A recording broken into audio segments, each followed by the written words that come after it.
વિદ્યાર્થી મિત્રો, English second language standard 10th માટેની આપણી સહિયારી યુટ્યુબ ચેનલમાં આપ સર્વેનું હાર્દિક સ્વાગત છે. આપણે લેસન 4th એ વન્ડરફુલ ક્રિએશન જોઈ રહ્યા છીએ. એમનો સેકન્ડ પેરેગ્રાફ આપણે શરૂ કરીએ છીએ. તો વિદ્યાર્થી મિત્રો, પેરેગ્રાફને અંતે આવતા વર્ડ બિલ્ડિંગના વર્ડ્સ તેમજ ક્વેશ્ચન આન્સર્સ તમારી નોંધપોથીમાં અવશ્ય નોંધજો જ. અને આ વિડીયોને જોઈ લાઈક આપજો, ચેનલને સબસ્ક્રાઈબ કરજો કે જેથી પબ્લિશ થનાર દરેક વિડીયો પબ્લિશ થતા વેત આપને મળી રહે. આપના અન્ય મિત્રોને પણ શેર કરજો કે જેથી એમને પણ આ વિડીયોનો લાભ મળે. તો ચાલો વિદ્યાર્થી મિત્રો, આપણે English textbook standard 10th lesson 4th એ વન્ડરફુલ ક્રિએશનને પેરેગ્રાફ સેકન્ડને જોઈએ. ધેટ્સ ટ્રુ, એ તો સાચી વાત છે. આવું સેડ ધ લોર્ડ, ભગવાને કહ્યું. કારણ કે એન્જલે છે એ કોમેન્ટ કરી હતી કે તમે ખૂબ કાળજી લઈ રહ્યા છો ક્રિએચર બનાવવામાં. એટલે ભગવાન કહે છે સાચી વાત છે. અને આગળ પ્રશ્ન પૂછે છે કે ડુ યુ વોન્ટ, તમે ઈચ્છો છો? ટુ નો, જાણવા માટે ઈચ્છો છો? ધ ડિટેલ્સ, આ જે ક્રિએચર છે એની ડિટેલ તમારે જાણવી છે, જાણવા ઈચ્છો છો? વોટ આર ધે, તો દેવદૂતથી પૂછાઈ ગયું. ધે મીન્સ ડિટેલ, તો એની ડિટેલ શું છે એ કે કઈ કઈ ડિટેલ છે? ધ એન્જલ, દેવદૂત છે એ વોઝ ક્યુરિયસ, જાણવા માટે જિજ્ઞાસુ જ હતા. એટલે એને પૂછી લીધું કે એની ડિટેલ શું છે. તો લોર્ડ છે એની ડિટેલ હવે જણાવે છે. પહેલી ડિટેલ, ઓલ હર પાર્ટ્સ, તેના બધા ભાગો કેવા? Should be movable. મૂવ એટલે ખસવું અથવા તો હરવું ફરવું. તો માતાના દરેક ભાગ છે એ હરી ફરી શકે એવા, ખસી શકે એવા હશે. મૂવ ઉપરથી મૂવેબલ શબ્દ બને છે. એન્ડ રિપ્લેસેબલ ટુ, રિપ્લેસ ઉપરથી રિપ્લેસેબલ શબ્દ બને છે. રિપ્લેસ મતલબ એક આપી અને બીજું લેવું, મતલબ કે એકની બદલે સામસામે અદલા બદલી કરવી. તો માતાના દરેક ભાગ છે એ એકબીજાની બદલે બદલી શકાય એવા પણ હશે. રિપ્લેસેબલ એટલા માટે કે જ્યારે કોઈ ખરાબી થાય તો એમને છે રિપેર કરવા કરતાં રિપ્લેસ કરવું કે જેથી એની પાર્ટની લાઈફ વધે, એટલા માટે રિપ્લેસેબલ પણ હશે. બીજી ખાસિયત, પહેલી ખાસિયત એના પાર્ટ મૂવેબલ અને રિપ્લેસેબલ. બીજી ખાસિયત, she has a lap. Lap means ખોડો. તેણીને એક ખોડો હશે. ધેટ ડિસઅપિયર, કે જે અદૃશ્ય થાય છે. વેન સી સ્ટેન્ડ્સ અપ, જ્યારે તેણી ઊભી થાય છે ત્યારે તે ખોડો અદૃશ્ય થાય છે. આ એની બીજી ખાસિયત. ત્રીજી ખાસિયત, આઈ હેવ ટુ એન્ડાવ, મતલબ મારે એને આપવાની છે. એન્ડાવ બક્ષવાની છે, આપવાની છે. એ કિસ, ચૂમી આપવાની છે. ધેટ કેન ક્યોર, માતાની ચૂમી છે એ ઇલાજ કરી શકે. એ શેનો એવરીથિંગ, દરેક વસ્તુનો ઈલાજ કરી શકે. ફ્રોમ એ બ્રોકન લેગ, કદાચ પગ ભાંગી ગયો હોય અને માતા જો ચૂમી લે તો બાળકનો પગ છે એ ભલે આપણે સમજીએ કે રિપેર ન થાય, સમૂહ ન થઈ જાય, પણ એની પીડા છે એ બંધ થઈ જાય. From a broken leg to a broken heart, મતલબ તૂટેલા પગથી માંડીને તૂટેલા હૃદય સુધી દરેક વસ્તુનો ઈલાજ કરી આપે એવી એક એને ચૂમી આપવાની છે. મોરઓવર, ઉપરાંત અથવા તો વધારામાં, સી હેઝ ટુ હેવ. પછીની ખાસિયત છે કે એને હોવી જ જોઈએ, હોવી જ ઘટે. 6 pairs of hands, હાથની તો 6 જોડી હોવી જ જોઈએ, ઘટે.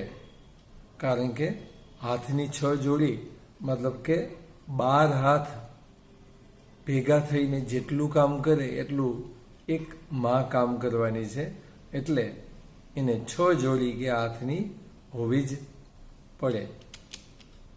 સી મસ્ટ બી એબલ, એ સક્ષમ, સમર્થ હોવી જ જોઈએ. શેના માટે? તો કે ટુ રન, અહીંયા રન એટલે દોડવું નહીં પણ ચલાવવા માટે. એની ફૂડ, કોઈ પણ ખોરાકથી ચલાવી લેવા સમર્થ કે સક્ષમ હોવી જોઈએ. અવેલેબલ, જે વસ્તુ પ્રાપ્ય હોય એનાથી એ ચલાવવા માટે સમર્થ હોવી જોઈએ. એન્ડ અને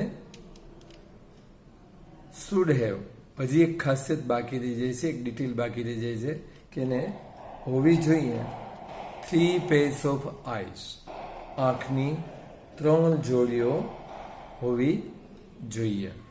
આટલી ખાસિયતો છે આ ક્રિચરની અંદર હોવી જોઈએ એવું ભગવાનના અભિપ્રાય મુજબ છે. હવે આપણે આ પેરેગ્રાફ આધારિત વર્ડ બિલ્ડિંગ જોઈએ. મિત્રો, આપણે પેરેગ્રાફની શરૂઆતમાં ધેટને એપોસ્ટ્રોફી એસ આપીને એક શબ્દ જોયો હતો અને એ ધેટ ઇઝનું શોર્ટ ફોર્મ છે. એન્ડાઉ મીન્સ ગીવ, આપવું અથવા બક્ષવું. અપિયર એનું ઓપોઝિટ ડિસઅપિયર છે, અદૃશ્ય થવું. ડિસઅપિયર મીન્સ અપિયર એટલે દેખાવું, હાજર થવું. મૂવ શબ્દ વર્બ છે. મૂવ એટલે હરવું ફરવું, ખસવું. અને મૂવેબલ એટલે હરી ફરી શકે એવું એ એડજેક્ટિવ થાય છે. પ્લેસ શબ્દ વર્બ પણ છે અને નાઉન પણ છે. પ્લેસ એટલે જગ્યા તો નાઉન થશે, પ્લેસ એટલે મૂકવું તો વર્બ થશે. એના ઉપરથી શબ્દ બને છે રિપ્લેસ, એનો બીજું વર્બ થાય છે. જ્યારે આપણે બજારમાંથી કોઈ વસ્તુ લેતા હોય અને ગેરંટીવાળી વસ્તુ હોય ને ખરાબ થઈ જાય તો આપણે ગેરંટીવાળી વસ્તુને દુકાનદારને પાછી આપીએ અને એની બદલે દુકાનદાર આપણને નવી વસ્તુ આપે તો એ થયું રિપ્લેસ. એના ઉપરથી રિપ્લેસેબલ વર્ડ બને છે અને એ એડજેક્ટિવ છે, એ વિશેષણ છે. મોર પ્લસ ઓવર મીન્સ મોર ઓવર, ઉપરાંત અથવા તો વધારાનું. ખાસ ધ્યાન રાખવાનું છે, આવી રીતે જ્યારે પ્લસ કરેલા શબ્દો છે એ લખવાના થાય ત્યારે મોરનો અલગ અર્થ હોય છે, ઓવરનો અર્થ અલગ હોય છે.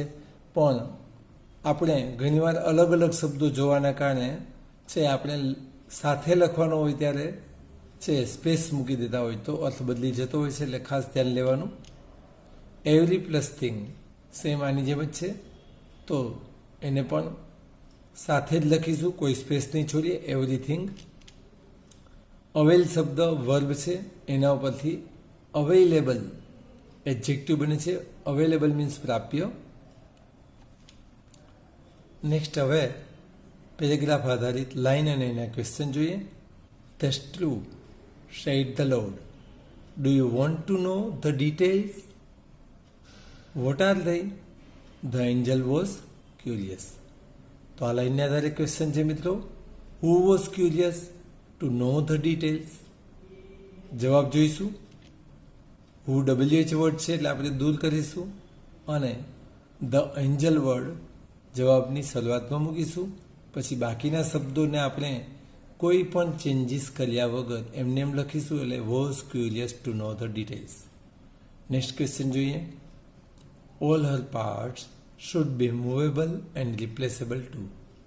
આ લાઈનને આધારે છે ક્વેશ્ચન છે, what does the Lord say about her parts.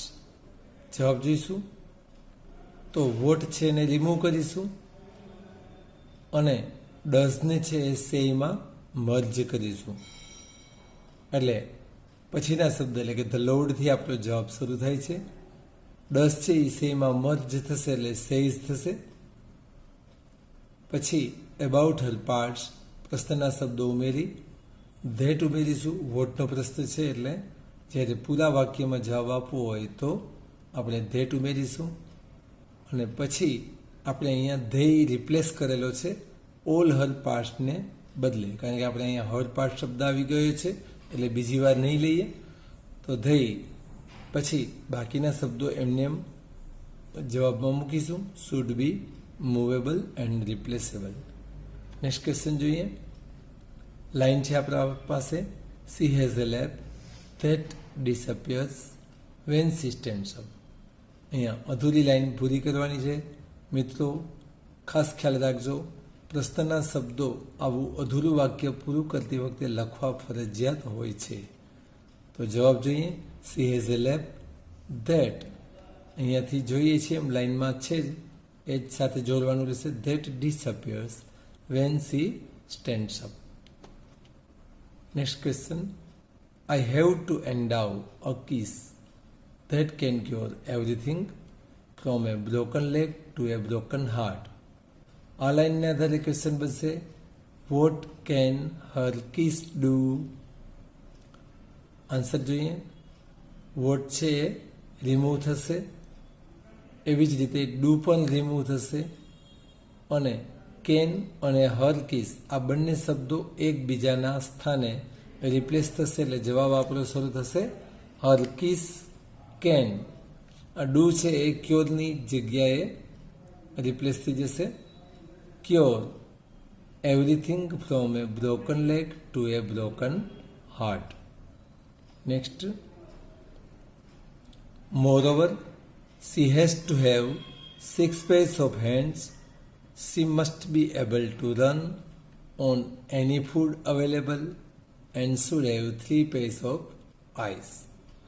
આ લાઈનને આધારે મિત્રો આપણો ક્વેશ્ચન છે, how many hands and eyes should C have.